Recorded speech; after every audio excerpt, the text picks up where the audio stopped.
Hello and welcome to our Monday Night Bible Study. We are continuing our look into the book of Ecclesiastes. We are 19 lessons into Ecclesiastes, and we're going to finish up chapter 8 today. So, light at the end of the tunnel, as they say. And this is not all that's meaningless in our world. In this life, good people are often treated as though they were wicked. And wicked people are often treated as though they were good. This is so meaningless. Uh-oh. Got to get to this one. So I recommend having fun, because there's nothing better for people in this world than to eat, drink, and enjoy life. That way they'll experience some happiness along with all the hard work that God gives them under the sun. In my search for wisdom, and in my observations of people's burdens here on earth, I discovered that there is ceaseless activity day and night.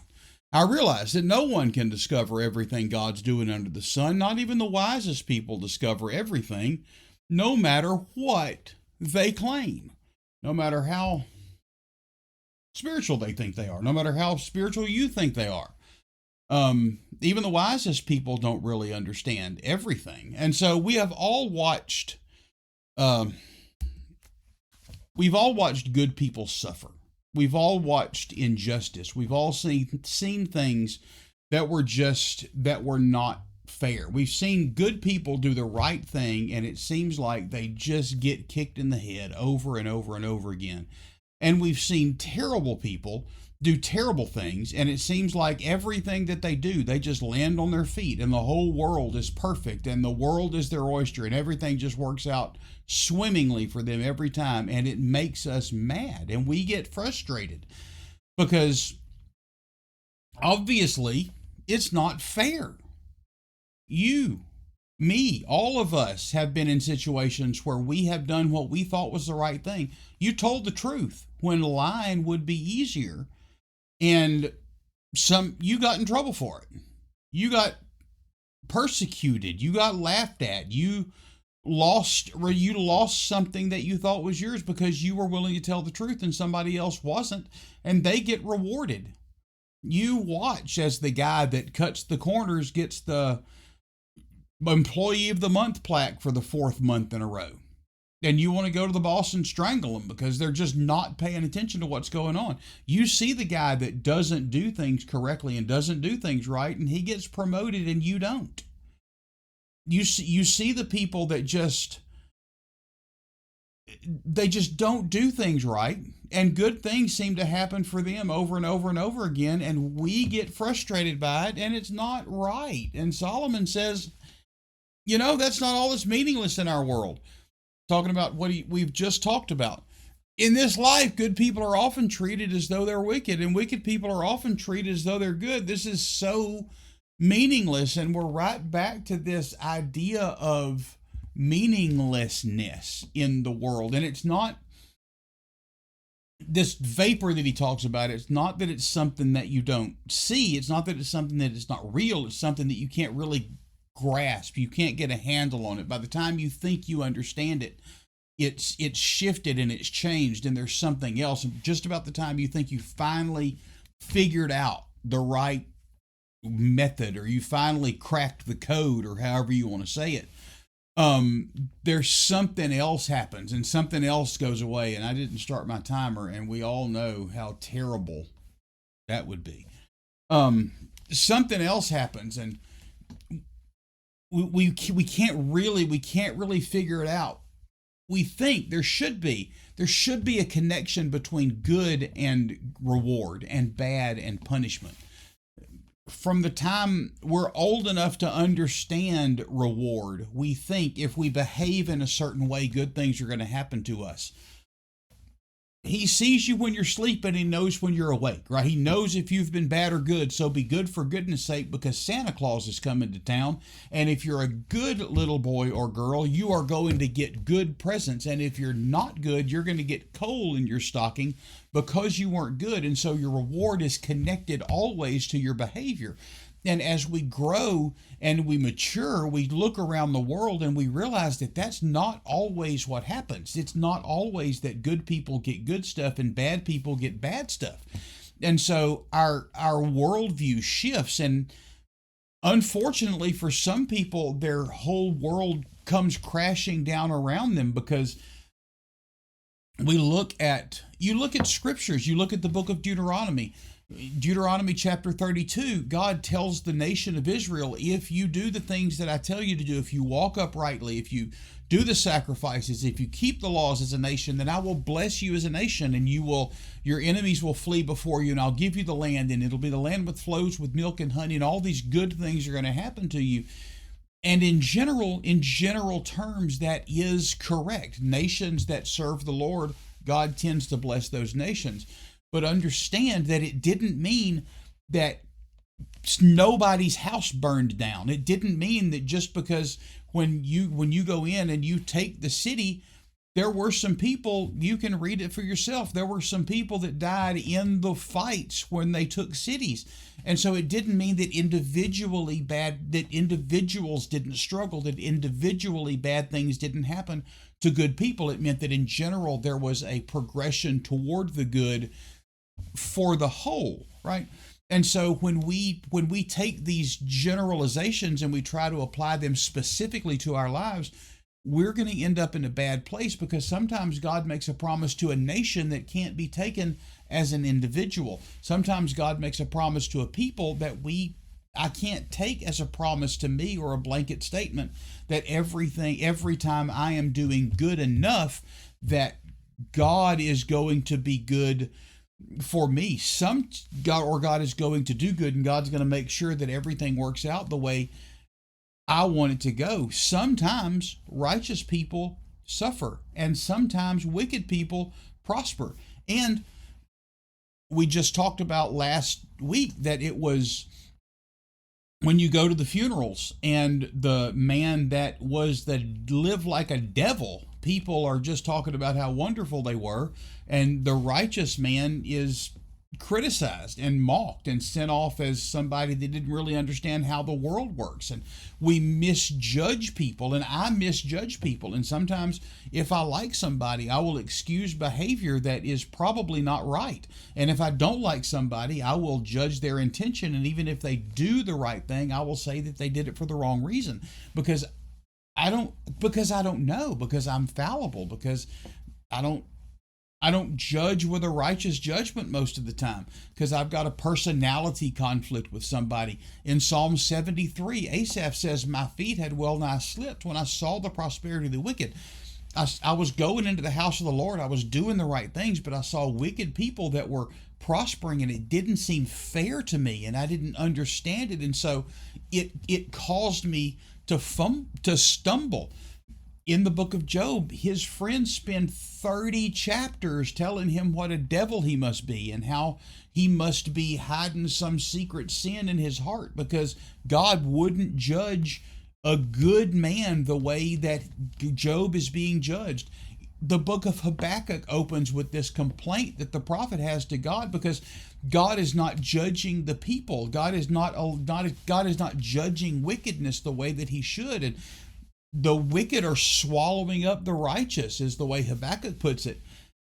And so it's not a question that like stumbles around the periphery of our mind. We look at the world that we live in and we say, this is not fair, this is not right, there's injustice, and I try to do good.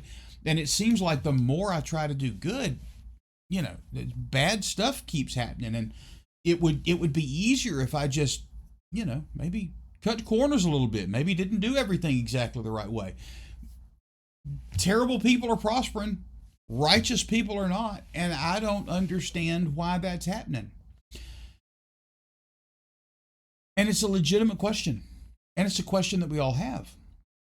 And Solomon is asking it very honestly. But notice what he does not say. Solomon lays out this case that this bad stuff is going to happen, and bad stuff does happen, but he does not say that God is not just. He does not say that it is meaningless whether you are righteous or whether you are wicked. He does not say that ultimately that choice is meaningless. He does not say that it does not matter how you live. He does not say that it does not matter the manner in which you conduct yourself. He does not pretend that it's unimportant, the decisions that you make. But what he also does not do is let us pretend that reward equals good or approval, and that misfortune equals punishment or judgment. That is disastrously bad theology. It is a disastrously bad position to take, that if people are doing well, then God approves of everything that they do. And if they're not doing well, then somehow God is judging them and God disapproves of them.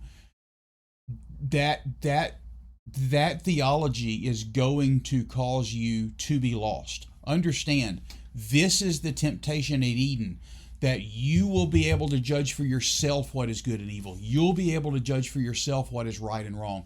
God never promised us that. It is not my job to determine God's plan and God's purpose. That's God's job. So Solomon calls all of this exactly what it is. This is just a vapor. It's something that you're never going to be able to get your hands around, and so you can't just manufacture a pat answer to this question. And so it's okay to say, I don't understand. It's okay to say, I may never understand. It's okay to say, this is beyond me, because it's not my job to explain circumstance. It's not my job to explain the decisions of God. It's not my job to speak for God and explain what he does. I don't have the ability to do that. I don't have the wherewithal to do that. I don't understand. And Solomon says, you're right. You don't understand. And it's okay that you don't understand, because I don't either. And so I recommend having fun, because there's nothing better for people in this world than to eat, drink, and enjoy life. That way they experience some happiness along with all the hard work that God gives them under the sun. So he says, when you turn around and you see all of this stuff and unfairness and injustice that's going on in the world, he says, you know what you should do? You should look at what God has blessed you with and walk in contentment with that. Have joy. Have joy in what God has given you. In chapter 2, he says, have joy and be content. In chapter 3, he says, be content. In chapter 5, he says, be content. In chapter 9, he's going to say, be content. This is going to be the consistent answer that Solomon gives to all of this stuff under the sun. You can't explain it. Death happens, injustice happens, troubles happen, problems come. You're never going to be able to understand all of that stuff. But what you can do is find joy in where you are today. This is not just ignore the wrong. This is not just ignore injustice. Face it. Understand that it's there. Face it honestly. This happens. If you can do something about it, do something about it. Love your neighbor. Reach out to them. Help them. Lift them up. Be a good neighbor. Be a good friend. Be a good citizen. Do all of that stuff. But you can't explain it. You can't explain why God allows the things that he allows to happen, because you're not as smart as God.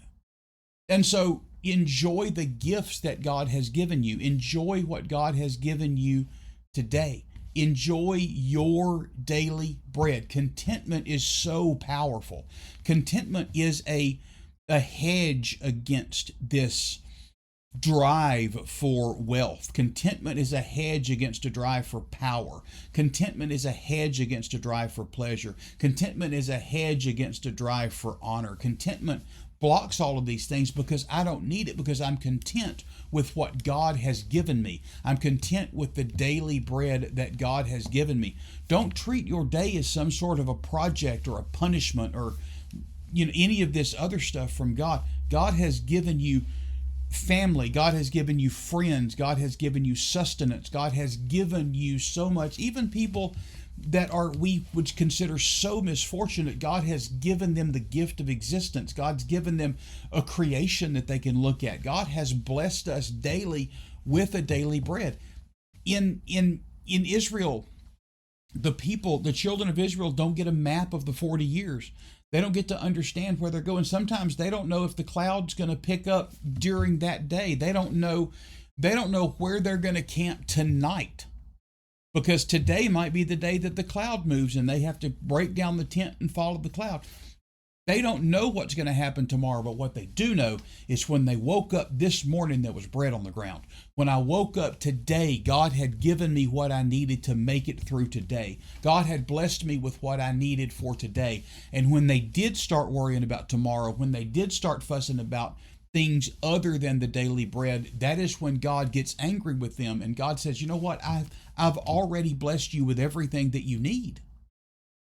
This is what Solomon is telling us. This is what God is telling his people. Be content with the things that I have given you. This is not saying don't be ambitious. This is not saying don't try. This is not saying don't reach. This is not saying don't try to get a better job. Don't better yourself. Don't read. Don't study. This is not saying any of that stuff. But it's saying be content today. Enjoy today. Make sure that you appreciate what God has given you today. And when you do that, tomorrow is going to take care of itself. God holds tomorrow. You don't. You're probably never going to figure out why some wicked people do well. You're probably never going to figure out why some righteous people suffer. You're never going to figure out why you suffer.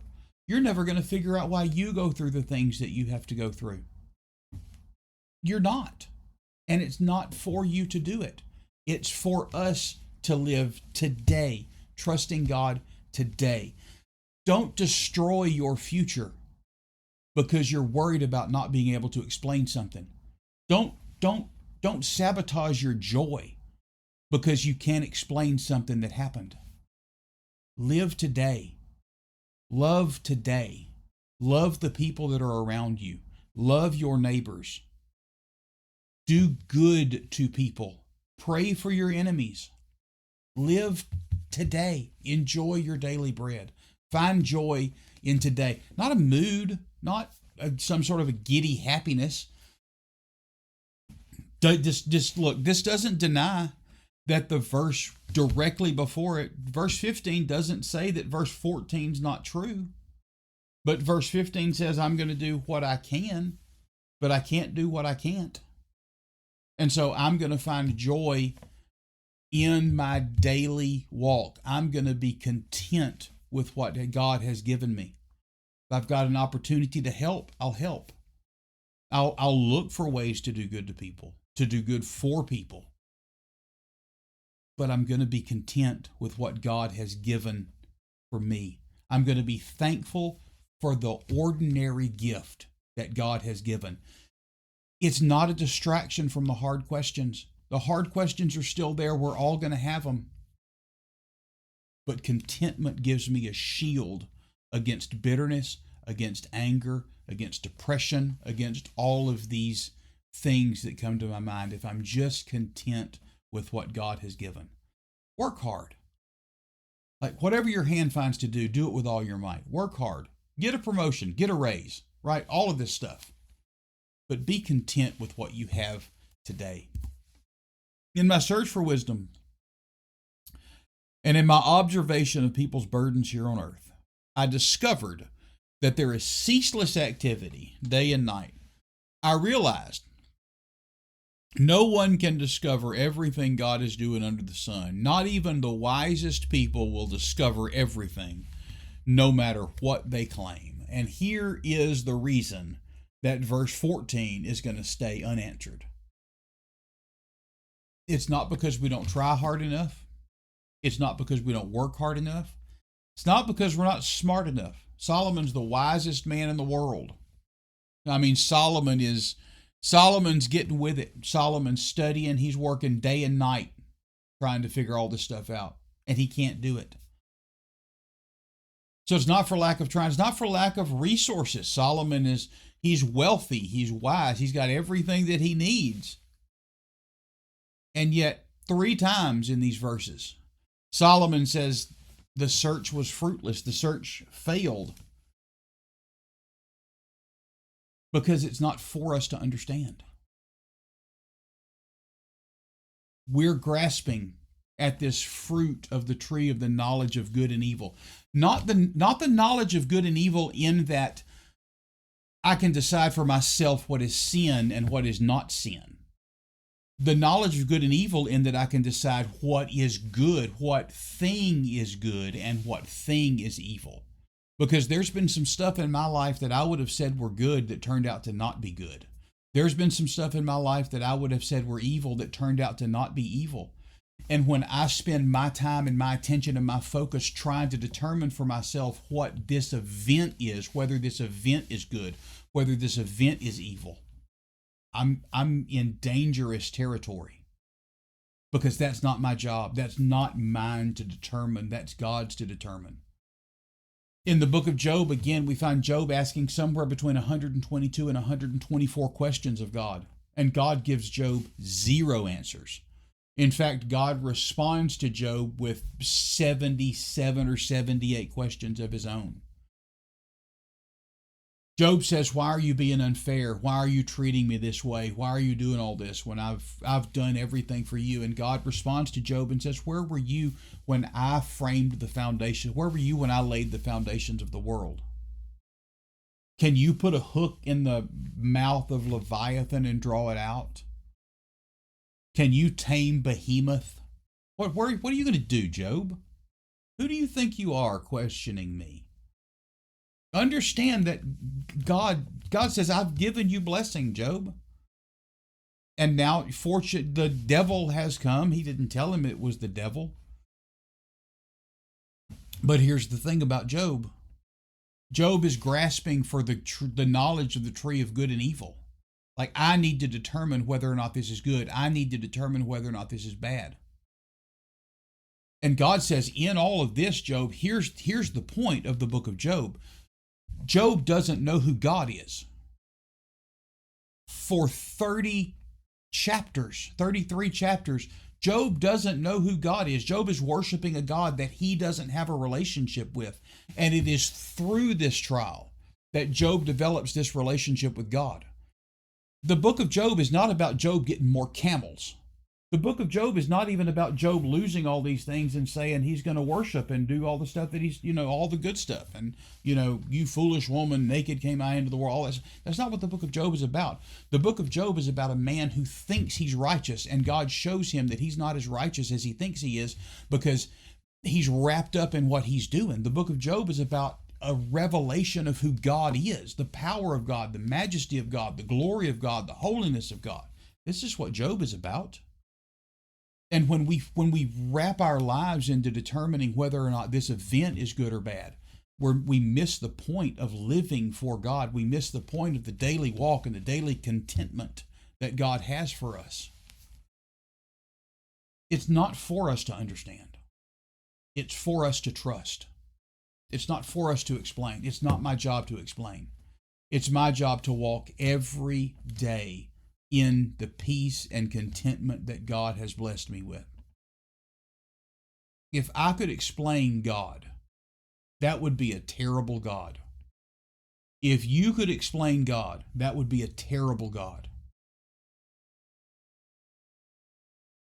I know we all think we're real smart, but if I could explain him, I wouldn't want to follow him. Because I'm dumb. I don't. Sometimes I make bad decisions. But also, Solomon does not say stop trying to understand. Solomon doesn't say stop reaching for more, because in the reaching, in the reaching for God, not for the knowledge of good and evil, not for that, but in the reaching for more of God, in the grasping at more of God, in the drawing closer to God, in the trying to understand the nature of who God is, I become more like God. More and more I see my shortcomings, and more I see my faults. And so Habakkuk starts out and says, how long, O Lord, are you going to let the righteous suffer and let all these bad people just run amok. And then God shows Habakkuk himself, and Habakkuk falls on his face and says, "Don't, in your wrath, remember mercy. Don't punish us like that, because I understand how bad I am now." In the first 5 chapters of Isaiah talks about how the people are struggling and the people are having problems. In Isaiah chapter 6, it says, Uzziah dies, and I saw the Lord high and lifted up. And when he sees God, he understands, I'm a man of unclean lips. It's me. And so we can look around, and the more you look, and the more you look in judgment on other people, the farther away generally you are from God. Because it is you. It's when you realize, as Jesus says in the Beatitudes, it's when you realize that you're poor in spirit, that you start drawing yourself closer to him, and you start becoming more like him. And that brings a cry for mercy. It's not grasping for understanding of the situation and understanding the problem. It's not grasping at knowledge of the stuff. It's grasping at the knowledge of who God is. This is what the fear of the Lord is. This is why the fear of the Lord, he will say, is the beginning of wisdom. It's understanding, it is doing my best to understand the nature of and the awesomeness and the power of God. Not the decisions of God, not the plans of God, but the nature of God. So don't let things that are unfair and that are wrong convince you that somehow God is not in control, or that somehow God is judging you, or that somehow you've done something so terrible that bad stuff has to be happening, or that somehow someone else has done something so terrible that bad stuff has to be happening to them. Don't rejoice when someone else falls. Don't rejoice when someone else struggles, because you don't know. I don't know. I don't get to decide who's wicked and who's righteous. Only God gets to do that. What I get to do is be content in the daily bread that God has given me. Receive the good that God has given. Enjoy the good that God has given. Your meals, your work, your marriage, your friendships. Enjoy it. Live the life that God has given you to live. This is not a consolation prize. This is not a secondary thing. This is not some sort of a participation trophy. This is the point. Be content in the daily bread. Solomon, twice in this book, tells us the things that God has already approved for us to enjoy, and those things are the work that he has given us to do. The daily bread, the meals, the companionship, the friendship. Enjoy that. It's not a way to avoid hard questions. The hard questions are going to be there. You're going to be disappointed. You're going to be hurt. You're not going to understand. But there can be joy in the middle of all that. In 1 Corinthians 13, Paul says that we see through a glass darkly. We don't understand it all. And it's not our place to. At some point, maybe we'll understand it. The old song says we'll understand it better by and by, and maybe so. But by then it won't matter. But because by then, the daily walk, the daily bread, will have been enough to bring us where God intends for us to be. Enjoy it. Enjoy the daily bread. Enjoy your life. Enjoy your work. Trust God and let him lead you. And that finishes up chapter 8. We will start on chapter 9 next week. Thank you so much for spending 29 minutes listening to me ramble. I love you. God loves you. And I'll talk to you next week. Thank you.